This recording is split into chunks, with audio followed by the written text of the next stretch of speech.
আপনার অর্ডার ছিল। এখন 12টা 1।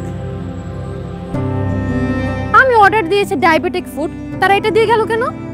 এই আপনাদের সমস্যা কি আমাকে বলেন তো? তুমি 121 অর্ডার 122 কেন দিয়ে আসছো? আমার সাথে ফাইজলামি করতেছো? আর আপনি তো আমাকে থ্রেডও দিয়েছিলেন যে আঙ্কেলের কিছু হলে দেখে নেবেন। এই আপনি জানতো আমার চোখের সামনে থেকে এখন যান।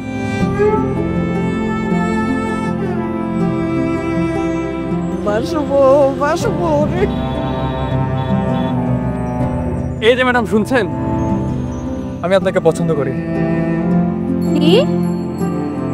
মানে আমি আপনাকে ভালোবাসি।